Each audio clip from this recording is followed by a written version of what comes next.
spider. Hindi pa ako yung Spider-Man.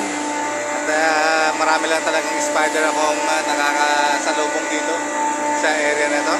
So nandito tayo ngayon mga boss sa ibabaw ng ating mga machine. So yan.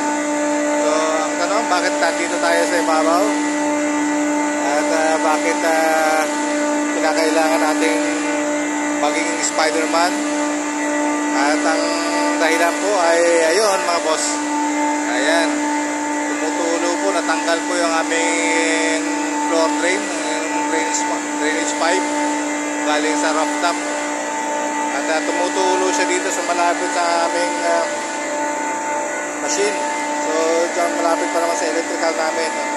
So kailangan may size namin to kasi pag lumakas yan mga boss at mapasukan yung aming electrical control ng mga makina, so pwedeng sumabog ang aming control.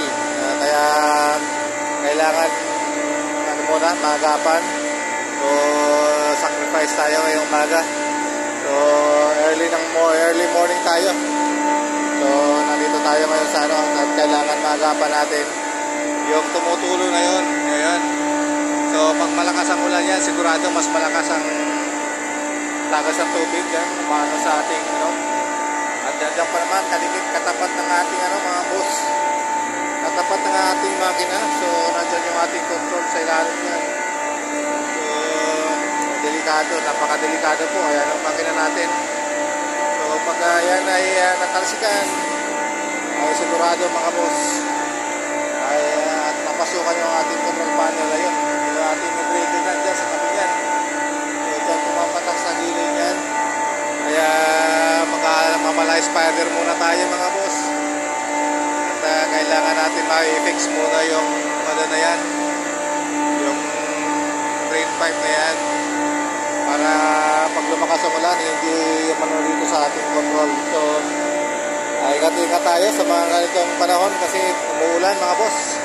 So ayan, nakita nyo naman mahaba-haba pa yung aking kalakaran. So ang kanto niya sa dulo pa mga boss. Ito pa lang dito sa pinanggalingan ko, simula doon sa dulo niyan.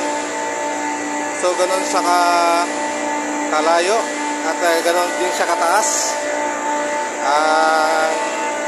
Taas itong ating area na to. So ito lang yung ating nilalakaran po mga sir, mga boss. So ay cable tree namin.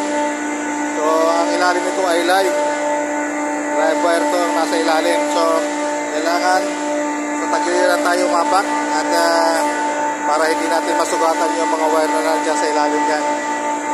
At sigurado, tostado tayo pagka baka hindi lang litso ng abutin natin mga boss. At kailangan ingat tayo sa mga ating ginagawa. So yan, in-update ko lang kayo mga boss kung ano yung mga trabahong ginagawa namin ngayon, lalo ngayon tag-ulan. At marami talaga yung mga na-encounter na ganyan. May mga tumutulo, may mga tulad nun sa amin, may mga kaunting tubig na naiipon sa aming machine room dahil nga dito sa labas mapasok yung tubig ulan. Ito pa, isa pa ito na nag-contribute ng tubig dyan sa area na yan. Kaya nagkakaroon ng balong yung aming machine room ng tubig. Kaya ayun mga boss, mga sir, at hanggang dito po muna. At tabayanan nyo kami sa aming mga pang-araw-araw na ginagawa.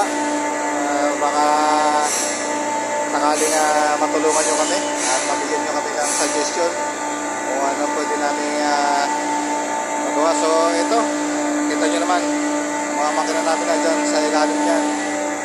Ayan. So yung area na yan nagkakaroon talaga ng tubig dahil nga dito sa area sa drain pipe na to. So kailangan ma-fix namin yan ng maaga para kung sakaling lalakas uli ang ulan ay hindi naman mababasa yung aming mga control panel dyan. So yan mga boss, magpalay spider muna tayo at lalakad tayo hanggang doon sa dulo para maabot natin yung lugar na yan. Although tawid lang yan pero wala tayong tatawiran dyan. So iikot pa tayo doon sa kabilang dulo niyan. Tapos babaybay din tayo doon sa Aydin para maabot natin itong ano. So, tumutulong din niya. So, hanggang dito po muna mga boss at tayo ay magtatrabaho muna. So, maraming salamat at God bless po sa ating lahat.